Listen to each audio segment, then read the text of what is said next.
1947 میں آزاد ہوا میرا ملک، بٹ گیا، اسی میں بنگلہ دیش، اسی میں پاکستان، اور اسی میں میرا محبوب ملک ہندوستان۔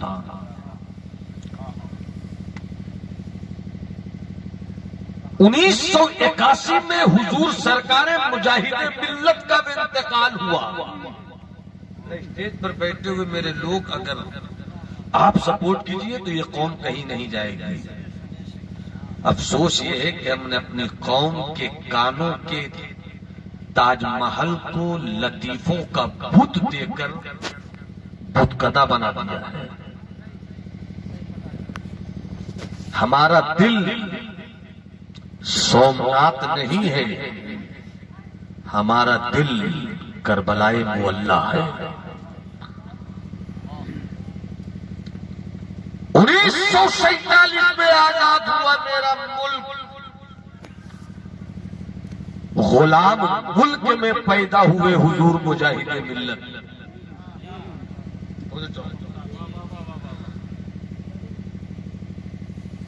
1981 میں حضور مجاہد ملت کا وصال ہوا۔ 34 سال تک سرکار مجاہد ملت نے آزاد ہندوستان میں ہندوستان کی امت مسلمہ کی آزادی کو بہت قریب سے پڑھنے کی کوشش کی۔ ہم جیسے چھوٹ بھائیے مولویوں کو کچھ پتا نہیں ہے، اور ہم پتا کرنا بھی نہیں چاہتے۔ ہم اپنے جلسوں میں، تقریروں میں ان حصوں کو چھونا نہیں چاہتے جس سے میری قوم کے بیٹوں کی زلفوں میں پھر سے کامیابیوں کے کنگھی ڈالے۔ ہم صرف 1 گھنٹے کا وقت لے کر آتے ہیں، آدھے گھنٹے ادھر ادھر کی گفتگو کرتے ہیں۔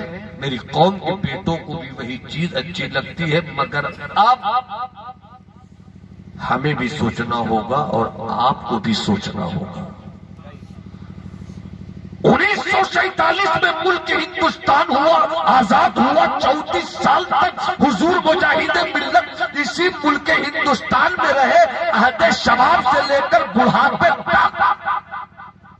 مجاہد ملت نے ہندوستان کی سیاست کو بہت قریب سے دیکھا۔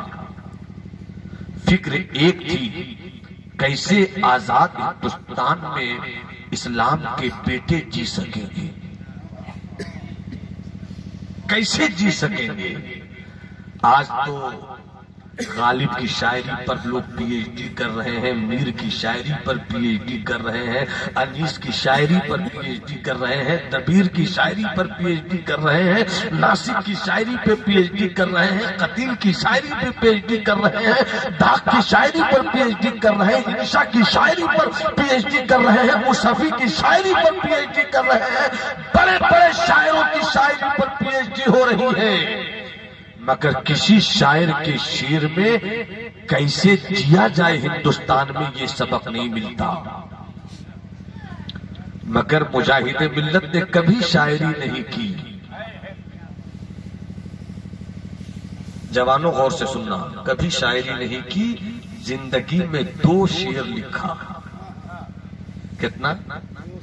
ذرا انگلی اٹھا کر بتاؤ نا کتنا۔ مبارک صاحب کی شاعری پر مرنے والوں اور سنائیے اور سنائیے، مگر آج مجاہد ملت کا 2 شعر سنو۔ اسد اقبال صاحب کو بلا کر رات بھر جاگنے والوں، میں کمنٹ نہیں کر رہا ہوں، مگر آؤ مجاہد ملت کا 2 شعر سنو۔ نعمان سے فرمائش کرتے ہوئے وہ کلام پڑھیے، فرمائش کرنے والوں آج مجاہد ملت کا 2 شعر سنو۔ پوری زندگی میں صرف لکھا 2 شعر، اور اس 2 شعر پر اگر مضمون تیار کیا جائے تو ہزاروں صفحات ہر قلمکار اپنے اپنے طور پر رنگین کر دے گا، مگر شاعری میں اس 2 شعر کی پوری تفسیر نہ ہو پائے گی۔ سنو 2 شعر، سننا چاہتے ہیں؟ جو لوگ سننا چاہتے ہیں وہ ہاتھ اٹھا کر بولے سبحان اللہ۔ رمضان بابو شعر سنیے، 2 شعر، وارسی بھائی 2 شعر۔ فکر کی کیسے رہیں گے ہند میں؟ کانگریس کی حکومت تھی، بی جے پی کو گالی دینے والوں کانگریس کی کہانی سنا رہا ہوں۔ فکر کی کیسے رہیں گے ہند میں، ان سے کیا مطلب جو اب ہے سندھ میں؟ مجھ کو اس سے کیا مطلب کہ پشاور میں کیا ہو رہا ہے، مجھ کو کیا مطلب اسلام آباد میں کیا ہو رہا ہے، مجھ کو کیا مطلب لاہور میں کیا ہو رہا ہے، مجھ کو کیا مطلب فیصل آباد میں کیا ہو رہا ہے، مجھ کو تو اس سے مطلب رکھنا ہے تیری پورا میں کیا ہو رہا ہے، مجھ کو تو اس سے مطلب رکھنا ہے کہ دلی کی سڑکوں پر کیا ہو رہا ہے، مجھ کو اس سے مطلب رکھنا ہے مظفر نگر میں کیا ہوا ہے، مجھ کو اس سے مطلب رکھنا ہے کہ کس طرح بھاگلپور میں اسلام کے بیٹوں کو سروں کو کاٹ کر کھیت میں بو کر اس پہ گاجر اور مولی کی کھیتیاں کی گئی ہیں۔ مجھ کو تو اس بات پر بحث کرنی ہے کہ کس طرح کانپور میں ہم توڑے گئے ہیں، ان سے کیا مطلب جو اب ہے سندھ میں۔ فکر کی کیسے رہیں گے ہند میں، ان سے کیا مطلب جو اب ہے سندھ میں۔ ہاتف غیبی نے دی مجھ کو صدا، ہاتف غیبی نے دی مجھ کو صدا، سر پکف رہنا پڑے گا ہند میں، سر پکف رہنا پڑے گا ہند میں۔ بزدلی کی چادر کو تار تار کرنی ہوگی، حکمت کی دیوار کھڑی کرنی ہوگی، شعور کے شعلوں کو اور ہوا دینی ہوگی، خیالات کی زنجیروں کو توڑ کر آزادی کی نئی فضا پیدا کرنی ہوگی۔ اور اگر جینا ہے تو سر بکف جیو، جس دن تم ہتھیلیوں پہ سر لے کر جینا سیکھ جاؤ گے دنیا آنکھیں ملاتی ہوئی ڈرے گی کہ اس قوم سے مت ٹکراؤ، کہ اس قوم کے حوصلوں کے ہاتھوں میں خالد بن ولید کی چادر آ گئی ہے، حضرت طارق بن زیاد کا رنگ آ گیا ہے، سلطان صلاح الدین ایوبی کا جوش آ گیا ہے، حضرت ٹیپو سلطان کا جذبہ حریت آ گیا ہے۔ اب اس قوم کے بیٹوں نے پھر سے وہ سبق پڑھ لیا ہے کہ گیدڑ کی 100 سال کی زندگی سے بہتر شیر کی ایک دن کی زندگی۔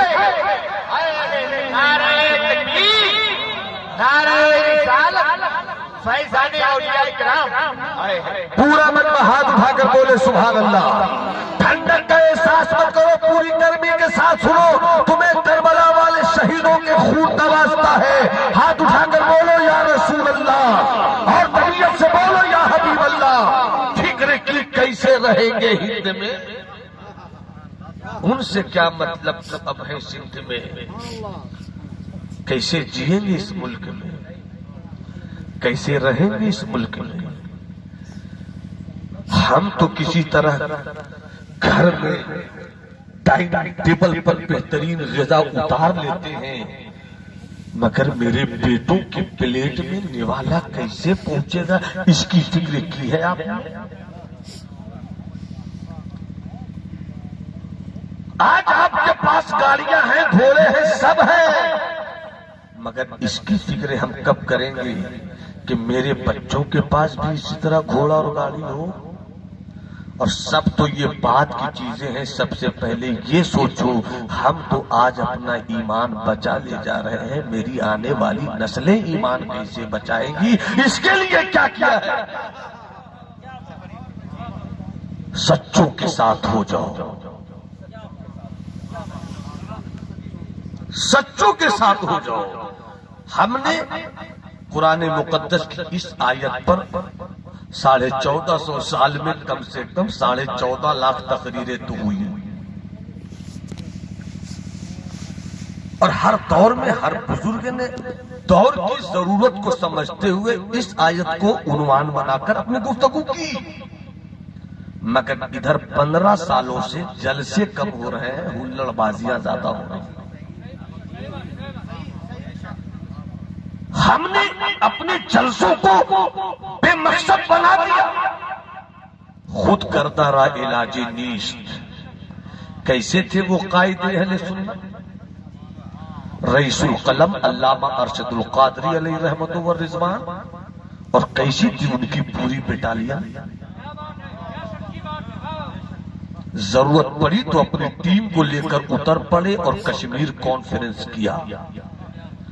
ضرورت پڑی تو ہندوستان کے کونے کونے میں مسلم پرسنل لا کانفرنس کر کے اسلام کے بیٹوں کے سینوں میں یہ بات مضبوط طریقے سے ڈال دی بزرگوں نے کہ ہم جان دے سکتے ہیں، مال دے سکتے ہیں، مگر شریعت کا جاہو جلال نہیں دے سکتے.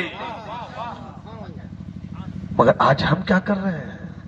ہماری فرمائش ہوتی ہے اسے بلاؤ. کوئی اپنی تقریر میں چڈی کا ذکر کر رہا ہے، کوئی اپنی تقریر میں انڈر ویئر کا افسانہ چھیڑ رہا ہے. چھیڑنے والے کو بھی شرم نہیں آتی اور سننے والے کو بھی حیا نہیں آتی. اور کہتے ہوئے چلتے بڑا مزہ آیا، بہت ہنسی لگی. آپ ہنسی کی مجلس میں آئے تھے تو پھر بلا لیا ہوتا کسی مجرا بائی کو. آپ کوٹھے پر رقص کرنے والی طوائف کو بلا لیتے. اس کے پازیب کی چھنکار میں کھنک بھی بہت ہے اور ان کی زلفوں میں للک بھی بہت ہے. مگر آپ کسی کوٹھے پر نہیں جاتے ہیں، آپ آقا کے ذکر کی مجلس میں آتے ہیں. کبھی آپ نے سوچا کہ ہم اس مصطفیٰ کے غلام ہیں جن کی زندگی یہ تھی کہ اگر کبھی تیز ہوا چلی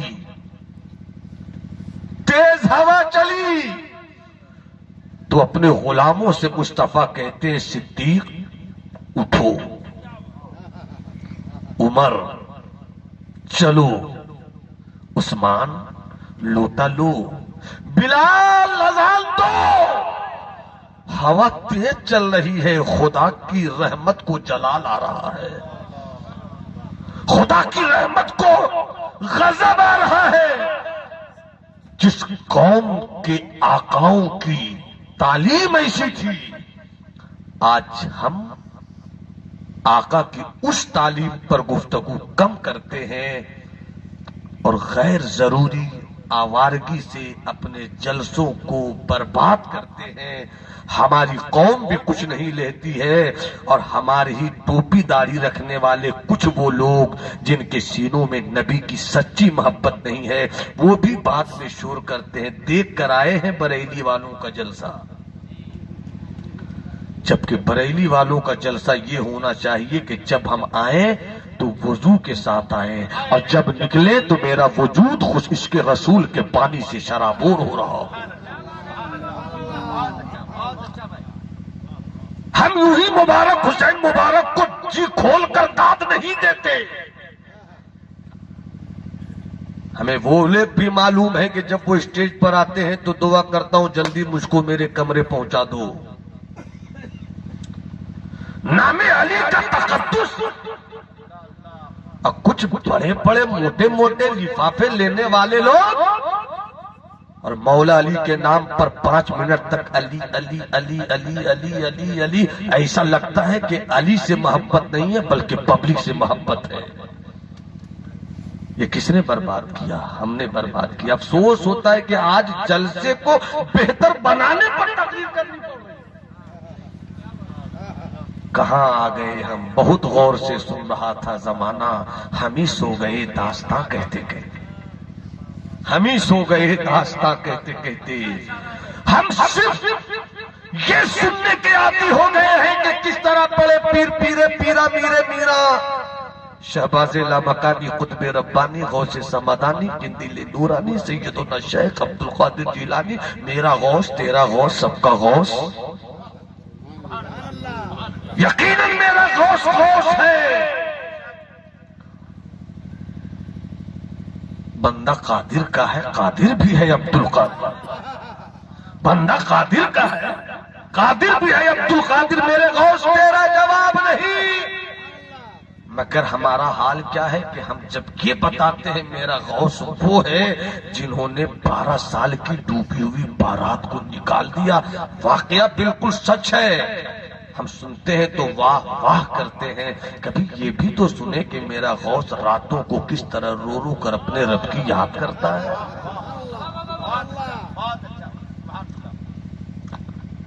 اسلام کے بیٹوں، صرف تسبیح کے دانوں کو ہاتھوں میں لے کر گننے سے بھی کچھ نہیں ہوگا. جب مؤذن پکارے اللہ اکبر، لوٹا اٹھاؤ، پانی لو، وضو کرو، نماز کے لیے چل پڑو. مگر ہم اس کے لیے بھی تیار نہیں ہیں. چلو نماز کی طرف، تسبیح کے دانوں کو گنتے رہو، مگر جب ضرورت پڑ جائے کہ اب قوم کے بیٹوں کی آزادی صرف نماز سے نہیں ہے بلکہ خون سے ہے، تو نماز پڑھ کر خون دینے کے لیے بھی تیار ہو جاؤ. اب ہمیں تیار ہونا ہوگا مفتی صاحب، اپنی جان کی پرواہ نہیں کرنی ہوگی. مولوی نعمان ابھی ٹوپی اور جبہ پہن کر آ گئے ہو میدان میں، مگر ضرورت پڑ رہی ہے تو تمہیں جبہ اتار کر بھی میدان میں آنا ہوگا. یہ ذمہ داری ہماری بھی ہے، یہ ذمہ داری آپ کی بھی ہے. ہم اس واقعے کو تو بہت بحث میں لاتے ہیں کہ میرا غوث وہ ہے جنہوں نے قم باذن اللہ کہا، مردہ زندہ ہو گیا. حق ہے، یہ واقعہ سچ ہے. مگر آؤ تمہیں غوث اعظم کی زندگی کا ایک وہ حصہ بھی سناؤں جس حصے نے آگے چل کر بیت المقدس کی گنبد پر اسلام کا سفید پرچم لہرایا تھا. سننا چاہتے ہیں تو ہاتھ اٹھا کر بولیے سبحان اللہ. اسلام کے بیٹو، ایک بات اور بہت کڑوی حقیقت ہے، بہت کڑوی حقیقت. میں بول رہا ہوں، میں مولوی ہوں، میں بول رہا ہوں. اگر آپ یہ سوچتے ہیں کہ آپ کو کسی پیر کی دعا بچا لے گی تو آپ بے وقوفوں کی جنت میں ہیں. اس وقت اگر آپ یہ سوچتے ہیں کہ آج کے اللہ ماشاءاللہ مولویوں کی دعا آپ کو بچا لے گی تو آپ بے وقوفی کی جنت میں ہیں. اگر آپ کو بچنا ہے تو آپس میں متحد ہو جائیے. نکلیے انصاری منصوری سید شیخ پٹھان کی عصبیت کی لعنت کی دیوار سے اور کھڑا کر دیجئے اتحاد کا ایک گنبد. جو تو سید بھی ہو، مرزا بھی ہو، افغان بھی ہو، تم سبھی کچھ ہو، بتاؤ کہ مسلمان بھی ہو. ایک ہو جاؤ. مدینے والے مصطفیٰ نے فرمایا المسلم کجسد واحد اذا اشتكى بعضه يشتكي بعضه الاخر. آقا فرماتے ہیں کہ مسلمان ایک جسم کی طرح ہے. یہ ہے حضرت رونق. سر سے پاؤں تک جب ملے تب ایک جسم. آنکھ بھی اسی میں ہے، پیٹ بھی اسی میں ہے، ہاتھ بھی اسی میں ہے، سر بھی اسی میں ہے، ٹھڈی بھی اسی میں ہے، کان بھی اسی میں ہے. اگر حضرت رونق کے کان میں درد ہو، ہاتھ بے چین ہو جائے، کلیجہ بے چین ہو جائے، آنکھیں بے چین ہو جائے. میں نے کہا رونق، ارے پرابلم تیرے کان میں ہے، تیری آنکھوں سے آنسو کیوں بہ رہے ہیں؟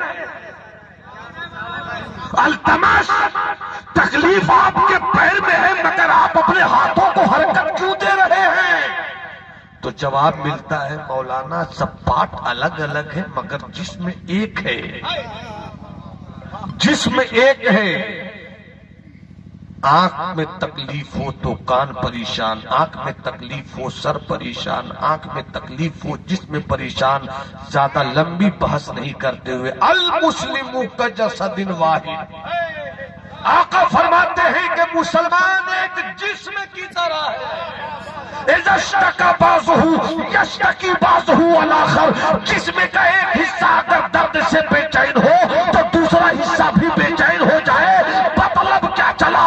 یہ مت دیکھ کہ تو سید ہے، یہ مت دیکھ تو انصاری ہے، یہ مت دیکھ تو منصوری ہے، یہ مت دیکھ تو سید ہے، یہ تو مت دیکھ شیخ ہے، یہ تو مت دیکھ کس برادری کا ہے.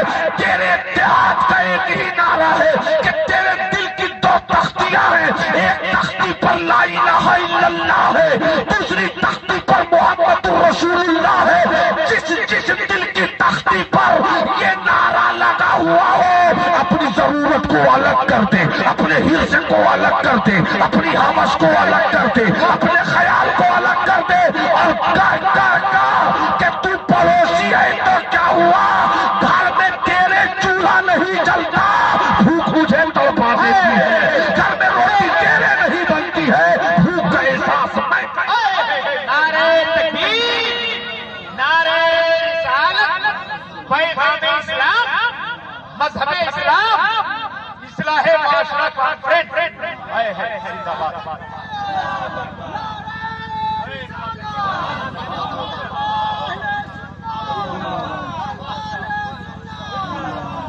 مفتی تنویر صاحب ایک جملہ، ہم تو بدنام بھی ہیں، ہمارے مبارک بھائی جانتے ہیں کہ ہم اسٹیج کی دنیا میں کافی بدنام بھی ہیں، وجہ اس کی یہ ہے کہ ہم نے اپنے باپ سے یہ سیکھا ہے کہ جی حضوری مت کرنا۔ میں بڑی بڑی پگڑیوں کو نہیں دیکھتا، کوئی روٹھے تو روٹھے میرے مولا تو نہ روٹھنا، تیری رحمت نہ روٹھے مولا تم نہ روٹھو، بس یہی ہے آرزوئے زندگی۔ پاسبان مشرق علامہ نظامی علیہ رحمت، کیا ابھی پردرد میری داستان غم نہیں، سننے والے سن رہے ہیں پھر بھی آنکھیں نم نہیں، بارگاہ حسن میں جھکتی ہے دل کی کائنات، وہ بڑا سرکش ہے جس کا سر یہاں پہ خم نہیں، دست نازک سے دیا ساقی نے مجھ کو جام میں، لاؤ اس کو چوم لوں یہ جام جم سے کم نہیں، اور تم نہ روٹھو بس یہی ہے آرزوئے زندگی، روٹھ جائے کل زمانہ اس کا مجھ کو غم نہیں۔ ارے اتنی سی بات نہیں سمجھتے میرے دوست کہ جب تمہارے پیر کا تمہارا ہاتھ چومنا، اچھے پیروں کی بات نہیں کر رہا ہوں، کلیئر رہے، میں ڈھونڈو اچھے پیر کون ہے، میرے کہنے پر مت جانا وہ اچھا پیر ہے، مولوی بھی ڈوبا سکتا ہے۔ آج کل کچھ مولویوں کی بھیڑ بھی چلی ہے، جیسے پیر صاحب اسٹیج پر آئے تقریر آقا کی شان میں چھوڑ کر پیر صاحب کا قصیدہ پڑھنا شروع کر دیتے، پیر صاحب آئے پیر طریقت آئے بیٹھ جائیے، اب آؤ آقا کی تعریف، آؤ مدینے والے کا ذکر کریں، پتہ نہیں کتنا جھوٹ ہوگا کتنا سچ ہوگا، اور اتنا قصیدہ پڑھتے قوم بھی سمجھتی ماہ نعمان اتنا قصیدہ پڑھ رہے، کچھ پہنچے ہوئے ہوں گے، ماہ نعمان تو پہنچے ہوئے ہے ہی نہیں ہے، کیا بتائیں گے وہ کتنے پہنچے۔ بس اتنی سی بات دیکھ لو، شریعت کا تحفظ ہوتا ہو، طریقت کی حفاظت ہوتا، اگر یہ نہیں ہو تو وہ پھر پیر نہیں پیر ہے، اسے پیر کر رہا۔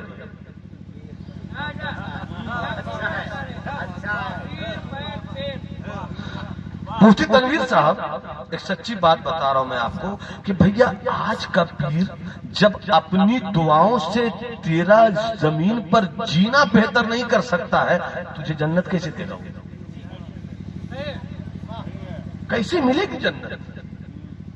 جنت لینی ہے تو پہلے اپنا محاسبہ کرو، اپنی لائف کا اسسمنٹ کرو، تجزیہ کرو، ڈھونڈو کہاں ہے وہ اہل دل۔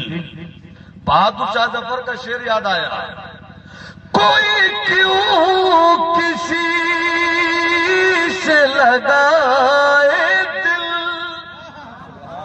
کوئی کیوں کسی سے لگائے دل، کوئی کیوں کسی پہ لٹائے دل، وہ جو بیچتے تھے دوائے دل، وہ دکان اپنی بڑھا گئے، وہ جو بیچتے تھے دوائے،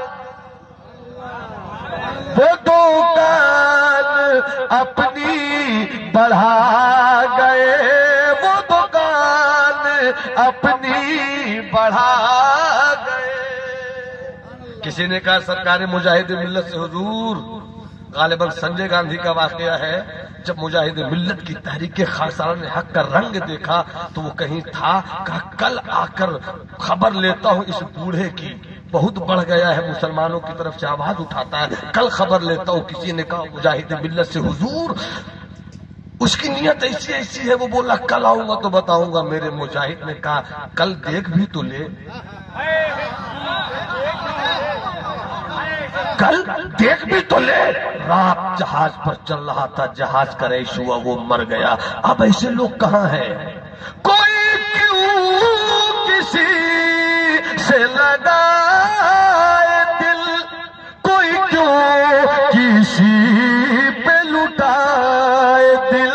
وہ جو بیچتے تھے دوائے دل، وہ دکان اپنی بڑھا گئے، بیچتے تھے دوائے.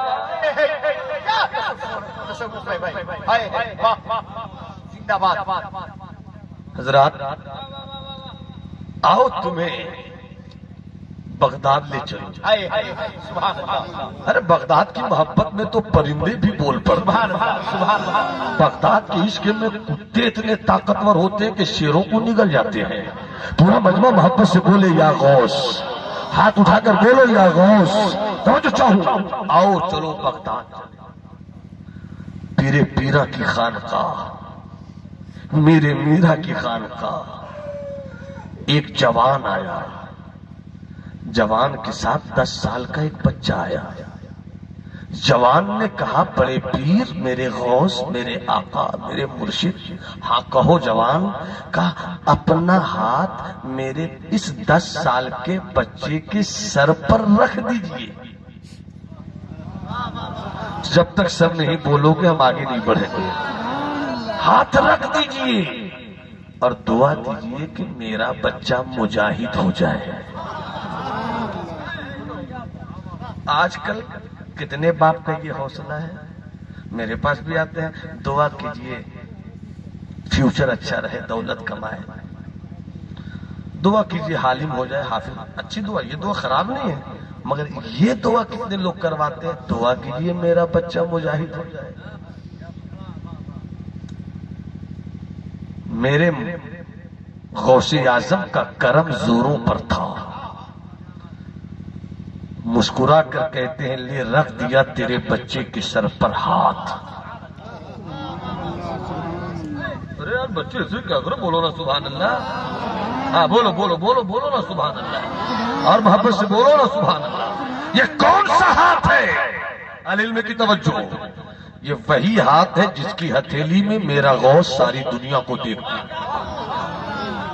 یہ عجیب ہاتھ ہے میرے غوث کا کہ یہ ہاتھ کی ہتھیلی میں میرا غوث مجھے بھی دیکھتا ہے، تجھے بھی دیکھتا ہے. ہم اس پیر کے مرید ہیں کہ میرا غوث کہتا ہے میرا مرید مشرق میں رہے، میں مغرب میں رہوں، پکار کر تو دیکھے میں مدد کرتا ہوں. وہ ہے میرا پیر، وہ ہے میرا پیر. اچھا بات آئی تو 3-4 شعر سنا دوں. اپنا شعر سنا رہا ہوں، سنا دوں. ارے بابا بول، تم تو کم سے کم بولو یار. ہاں محبت سے بولیے سبحان اللہ.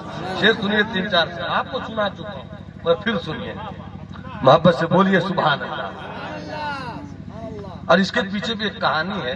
میں سوچ رہا تھا ہر سال آقا غوث پاک کی شان میں ہم کچھ کہتے ہیں اپنے غوث کے کرم سے، اس بار ہوا کچھ نہیں. کوئی زمین ایسی ملتی، کوئی قافیہ، کوئی ردیف کچھ تو ملے کہ ہم راستہ نکالیں. اچانک ایک چھوٹا سا بچہ سرکار اعلی حضرت کی نعت پڑھ رہا تھا. قرض لیتی ہے گناہ پرہیزگاری، واہ واہ کیا ہی ذوق افزا شفاعت ہے تمہاری، واہ واہ. ہم نے کہا واہ واہ واہ واہ. اور اس کے بعد جو کچھ شعر ہوا، شعر بہت ہے میں اس کو سناتا ہوں. ذرا محبت سے تو شریف سنائیے. اللہم صلی علی سیدنا و مولانا محمد معدن الجود والکرم. رونق بھائی شعر سنیے. جب کبھی دل سے کسی نے بھی پکارا واہ واہ، جب کبھی دل سے کسی نے، جب کبھی اعظم نے دیا فوراً سہارا واہ واہ، غوث اعظم نے دیا قم باذن اللہ کہہ والا ہے ہم سب کا پیر، اذن اللہ کہنے والا ہے ہم سب کا پیر، اذن اللہ کہنے والا ہے ہم سب کا پیر، لا تخف والا ہوا، لا تخف والا ہوا مرشد ہمارا، واہ واہ لا تخف والا ہوا مرشد ہمارا، واہ واہ شیر سنو برو بھائی شیر سنو، واہ واہ ہم فقیروں کے گھروں میں اس لیے ہے ٹھاٹ، ہم فقیروں کے گھروں میں، ہم فقیروں کے گھروں میں، ہم فقیروں کے گھروں میں اس لیے ہے ٹھاٹ بات، قادری ٹکڑوں پہ ہے اپنا گزارا، واہ واہ قادری ٹکڑوں پہ ہے اپنا گزارا، اور دل سے دل کی شاعری فائق میاں کی ہو گئی، دل سے دل کی شاعری فائق میاں کی ہو گئی، ہو گیا بغداد سے یعنی اشارہ، واہ واہ ہو گیا بغداد سے یعنی اشارہ، واہ واہ 10 سال کا بچہ، آقا اس بچے کے سر پر اپنا ہاتھ رکھ دیجئے، دعا دیجئے مجاہد ہو جائے، گھبرائیے نہیں، میرے بعد شاعر اسلام حضرت مبارک حسین مبارک مکمل تیور کے ساتھ آئے ہیں، ابھی مبارک آئے ہیں، مبارک حسین مبارک آنے والے ہیں، انشاءاللہ ان کو سنیے گا بس تھوڑی دیر اور۔ سرکار غوث اعظم نے ہاتھ رکھ دیا اور رکھ کر دعا دیتے ہیں، جا تیرا بچہ مجاہد بھی ہوگا اور سلطان بھی ہوگا، مجاہد بھی ہوگا مجاہد بھی ہوگا اور سلطان بھی ہوگا۔ 10 سال کا بچہ مکتب نکلا ہے، آسمان کے سورج نے دیکھا، دیکھ کر کہا آنے والے دنوں کا مجاہد یہی ہے، آنے والے دنوں کا سلطان یہی ہے۔ 11 سال کا وہ بچہ ہو گیا، صرف مکتب میں اور مدرسے میں جا کر کتاب نہیں پڑھتا تھا بلکہ گھوڑ سواری کا ہنر بھی لیتا تھا، تیر اندازی کا سبق بھی لیتا تھا۔ ضرورت اس وقت آ گئی ہے کہ ہم اپنے بچوں کو صرف کتابوں سے نہیں جوڑ کر رکھیں بلکہ کراٹا بھی سکھائیں، اپنے بچوں کو لاٹھی چلانا بھی سکھائیں، اپنے حق کی لڑائی لڑنے کے لیے اپنے بچوں کو مسلح کرنے کا ہنر سکھائیں، اپنے بچوں کو تیار کریں، اس لیے کہ کسی مدرسے سے اس وقت طارق بن زیاد پیدا ہوتا تھا جب وہ صرف کتاب نہیں پڑھتا تھا بلکہ مدرسے میں گھوڑ سواری کا ہنر بھی لیتا تھا۔ جب تک مدرسے میں تیر اندازی کا سبق پڑھایا جاتا رہا ہم نے محمد بن قاسم کو پیدا کیا، جب تک مدرسوں میں نیزہ بازی کا ہنر سکھایا گیا میری قوم کے بیٹوں نے مسلم بن قتیبہ کو دیکھا، مگر آج ہم ان چیزوں کو بھول گئے ہیں اور ذرا سی انگڑائی آ رہی ہے تو پوری دنیا کی نیند اڑی ہوئی ہے کہ کون ترکی میں پیدا ہو گیا۔ ان مدرسوں میں صرف کتابیں نہیں پڑھائی جا رہی ہیں، ان بچوں کے سینوں میں اسلام کے بچانے کی جد و جہد کا سورج اگایا جا رہا ہے، اور اس سورج کی حفاظت کے لیے ہتھیاروں سے بھی اسے مسلح کیا جا رہا ہے۔ ارے دور مت جاؤ، کچھ دن پہلے میڈیا پاگل کی طرح چیخ رہی تھی کہ پہاڑوں میں رہنے والے لوگ بدو ہیں، ایسے ہیں ویسے ہیں، فلاں ہیں ٹھیکا ہیں، مگر مجھے بتاؤ ان لوگوں کے پاس کوئی ایٹم بم تھا؟ نہیں۔ کوئی نیوکلیئر پاور تھا؟ نہیں۔ کوئی جدید ٹیکنالوجی کا ہتھیار تھا؟ نہیں۔ کوئی ویپنز آف ماس ڈسٹرکشن تھا؟ نہیں۔ پھر یہ وہی لوگ تھے جو سر پہ پگڑی باندھتے تھے، یہی وہ لوگ ہیں جو چہرے پہ داڑھی رکھتے ہیں، یہی وہ لوگ ہیں جو نکل پڑے پہاڑی دروں سے اور چل پڑے اسلام کی حقانیت کا بگل بجانے کے لیے۔ تو کل کے سپر پاور برطانیہ کو بھی بھگایا اسی نے، رشیا کو بھی دوڑایا اسی نے، اور جب ضرورت پڑی تو پہاڑی دروں سے نکال کر اس کو اس کی اوقات بتایا اسی نے۔ تم کہتے ہو کہ تلواروں سے جنگیں جیتی جاتی ہے، غلط ہے۔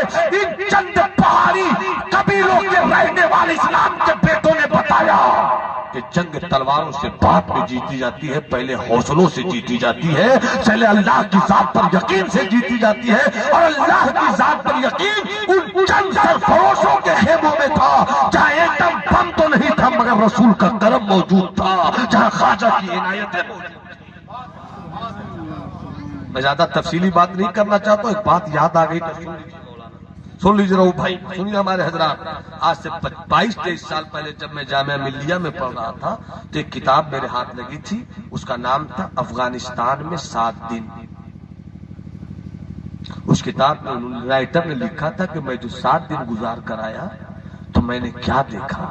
وہ کہتے ہیں کہ رشا جیسی طاقت کو بھگانے والی یہ کمزور ترین طاقت میں کتنی بڑی طاقت تھی۔ وہ کہتے ہیں کہ پہاڑی دروں میں چھپے رہتے تھے یہ لوگ، اور جب رشا کا ٹینک داخل ہوتا تھا پہاڑی دروں میں تو جو سروں پہ یہ پگڑیاں باندھ کر رہتے تھے اپنی پگڑیوں کو اتنے اچوک نشانے کے ساتھ پھینکتے تھے کہ جو ٹینک چلاتا تھا اس کی گردن پہ پگڑی جاتی تھی، اسے کھینچ کر وہ اندر لاتے تھے اور ٹینک پر ان کا قبضہ ہوتا تھا۔ ایسے ایسے گلیل بنائے تھے کہ جب دشمنوں کا ہیلی کاپٹر پہاڑی دروں میں بم برسانے کو آتا تھا تو کھینچ کر ایسا نشانہ مارتے تھے کہ ہیلی کاپٹر پہ لگتی تھی وہ گولی گلیل کے جا کر اور ہیلی کاپٹر نیچے آ جاتا تھا۔ کچھ دنوں کی جنگ کے بعد چھوڑ کر ان کو بھاگنا پڑا۔ یہ ہے اللہ پر یقین کی طاقت۔ میرے پاس تو اللہ ہے، ہمیں کیسی طاقت اپنانی چاہیے، ہمیں کیسے جینا چاہیے۔ اس وقت ہندوستان میں آپ جینا چاہتے ہیں تو متحد ہو جائیے۔ حیرت ہوتی ہے کہ ایک گاؤں میں 4-4 گروپ، ایک ایک گاؤں میں 6-6 گروپ۔ افسوس میں ایک گاؤں میں گیا، بتایا گیا کہ یہاں 4 گھر ہیں، ایک گھر انصاری کا، ایک گھر پٹھان کا، ایک گھر عراقی کا، ایک گھر منصوری کا، اور 4 ہی گھر ہیں اور 4 گھر میں بھی بناؤ نہیں۔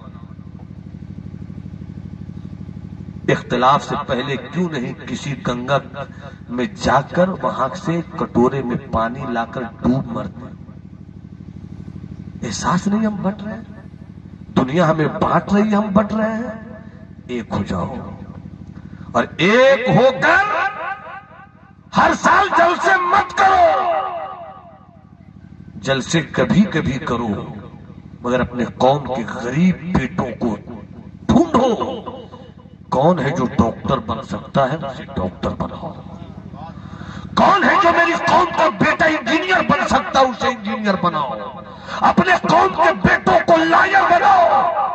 میں صرف یہ نہیں کہتا کہ مفتی بناؤ، عالم بناؤ، حافظ بناؤ، قاری بناؤ، نہیں، ضرورت پڑی ہے کہ اپنے بیٹوں کو اچھا وکیل بھی بناؤ، اس لیے کہ جیل کی سلاخوں کے پیچھے تمہارے جوان بیٹے بغیر کسی جرم کے پہنچا کر سڑائے جا رہے ہیں، اور ہم ہیں کہ ان کے حق میں آواز بھی نہیں اٹھاتے ہیں۔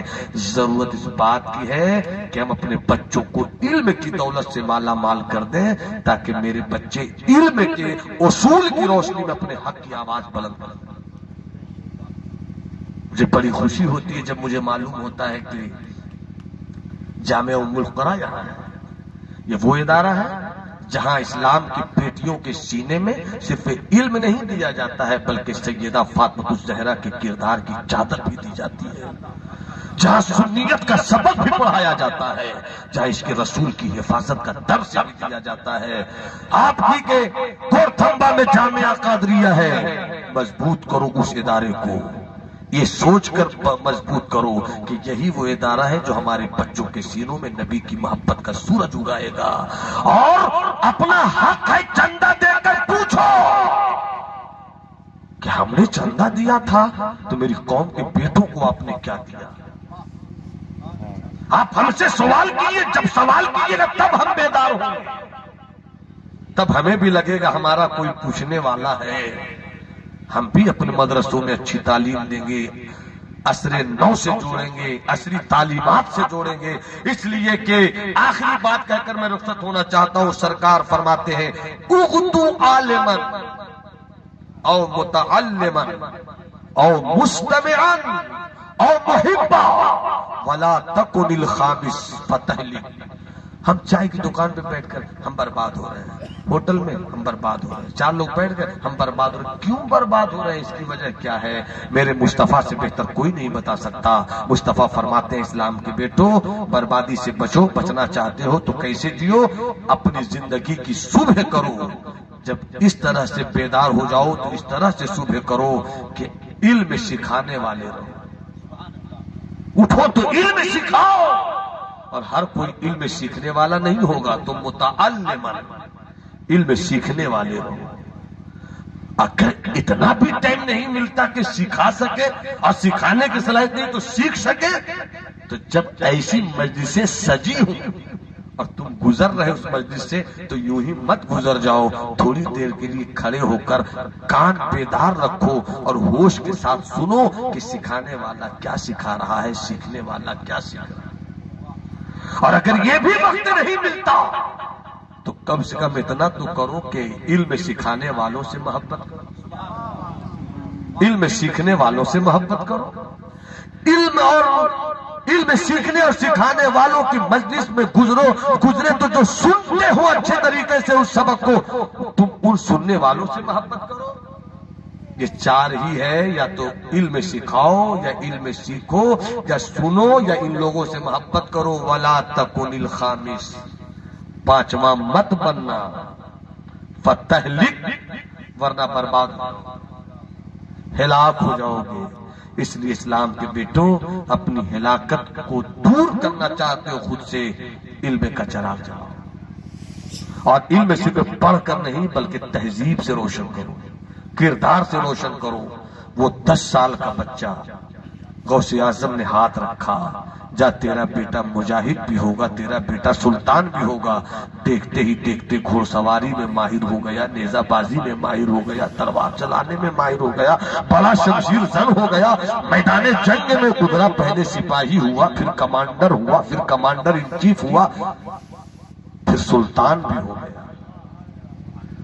اور وہ دن بھی آیا کہ اسی سلطان نے بیت المقدس کے گنبد پہ اسلام کا سفید پرچم لہراتے ہوئے وہیں سے کہا تھا مدینے کی طرف رخ کرتے ہوئے الصلاۃ والسلام علیک یا رسول اللہ. اور وہیں سے حضرت عمر کی روح کو آواز دیا تھا آقا عمر دعائیں دو اپنے اس غلام کو کہ پھر سے بیت المقدس کو آزادی کا پروانہ دے کر تیری سنت اور تیری تاریخ زندہ کرتی ہے. آپ کو معلوم ہے اس اعظم کی بارگاہ میں جو 10 وہ جوان گیا تھا اس کا نام تھا حضرت نجم الدین ایوب، اور اس کا جو 10 سال کا بیٹا تھا آگے چل کر اسی بیٹے کو دنیا نے دیکھا کہ سلطان صلاح الدین ایوبی کی صورت میں اسلام کی عظمت کا سکہ لہرا رہا تھا. معلوم کیا ہوا؟ ولایت صرف اس کا نام نہیں ہے کہ ہم حجرے میں بیٹھ کر تسبیح و مصلی گنتے رہے. ولایت صرف اس کا نام نہیں ہے کہ صرف حلوہ خور مجنو بنتے رہے.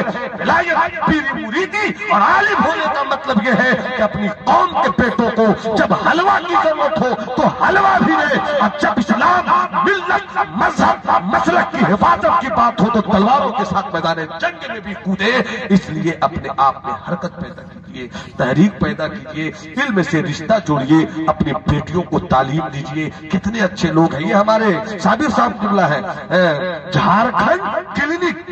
دل سے دعا نکلتی ہے میری قوم کے بیٹے ہیں، اللہ انہیں کامیاب کرے، اللہ انہیں کامران کرے. میں کوئی ایڈورٹائزمنٹ نہیں کر رہا ہوں، خوشی ہوتی ہے جب حیدرآباد جاتا ہوں اور دیکھتا ہوں کہ اسد الدین اویسی نے جو کام کیا ہے، یہ بڑے بڑے ہاسپٹل، یہ بڑے بڑے اسکول، یہ بڑی بڑی تعلیم گاہیں، وہاں جانے کے بعد لگتا ہے کہ صرف دولت ہی نہیں ہے، علم بھی ہے، تہذیب بھی ہے، تمدن بھی ہے، کلچر بھی ہے. یہ ہونا چاہیے اسلامک اسپرٹ، یہ ہونی چاہیے ہماری سوچ، یہ ہونا چاہیے ہمارا شعور کہ ہم اپنے بیٹوں کو پڑھائیں، اپنی بیٹیوں کو پڑھائیں، اپنی بیٹیوں کو بناؤ ڈاکٹر.